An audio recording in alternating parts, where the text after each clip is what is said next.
रायगड, महाराष्ट्रासह देश विदेशातील ताज्या बातम्या पाहण्यासाठी मॅक्स इंडिया लाईव्ह चॅनलला सबस्क्राईब करा आणि बेल आयकॉन दाबायला विसरू नका.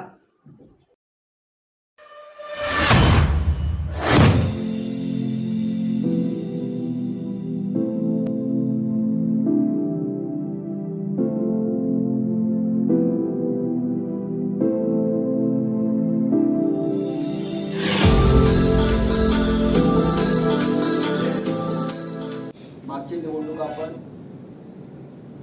शिक्षक मतदारसंघाचे आपले उमेदवार जिंकले. आपण सगळ्यांनी कष्ट केले. मला माहिती आहे की सुधाकरराव बडगुजर जळगावला 14-15 दिवस जाऊन 15 दिवस आपण होता ती जागा जिंकण्यासाठी. म्हणजे ती जागा ही कोणाची व्यक्तिगत जागा नाही,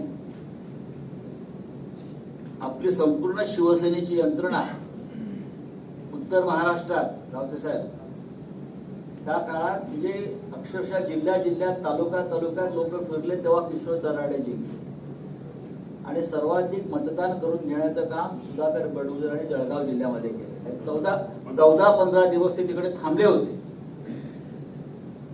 त्याच्यामुळे या जागेवर, नाशिकच्या जागेवर शिवसेनेचाच अधिकार आहे आणि म्हणून ही जागा आपण महाविकास आघाडी म्हणून लढण्याचं पुन्हा एकदा ठरवलं. कोणी सोडून गेला असेल, कोणी वेगळा मार्ग स्वीकारला असेल, त्याचा काही परिणाम होत नाही. शिवसेना ही 4 अक्षरे एवढ्या ताकदीची आहे, त्याच्या मागे लोक आपोआप उभी राहतात आणि ताकद वाढत जाते. स्वतः संदीप गुळवे यांच्याबरोबर शिक्षकांचं फार मोठं संघटन आहे, त्याचाही फायदा होतो. उद्धव साहेब आपले माननीय पक्षप्रमुख यांनी संदीप गुळवे यांच्या उमेदवारीला मान्यता दिली.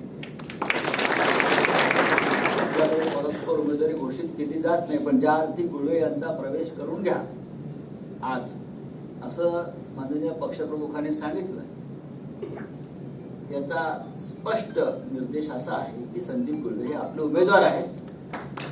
पण महाविकास आघाडी म्हणून आपल्याला सर्व जागा एकत्र आपण जाहीर करू, कोण कुठे लढताय, कोण कुठे लढताय, आणि त्यानुसार येत्या 1-2 दिवसामध्ये त्या घोषणा होतील. पण संदीप गुळवे यांच्यासाठी फक्त शिक्षकांनीच नाही तर संपूर्ण आपल्या उत्तर महाराष्ट्रातल्या शिवसेनेच्या संघटनेला काम करायचं आहे आणि ही जागा आपल्याला जिंकून आणायची. लोकसभेचे निकाल 4 जूनला लागतील. ही निवडणूक 26 तारखेला 7 जूनला फॉर्म भरायचे.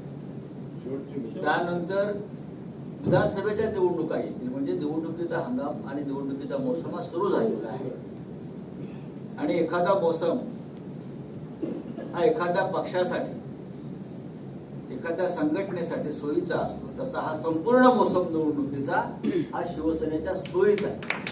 प्रत्येक निवडणूक आपण जिंकणार आहोत तेवढंच मी सांगतो. आणि शिक्षकांच्या मतदारसंघातून संदीप गुळवे हे या राज्यातल्या शिक्षकांचं नेतृत्व करतील अशा प्रकारचा शुभेच्छा देतो. मला खात्री आहे की जिंकून येतील. आपण सगळ्यांनी त्यांना जिंकून आणूया. जय हिंद, जय महाराष्ट्र.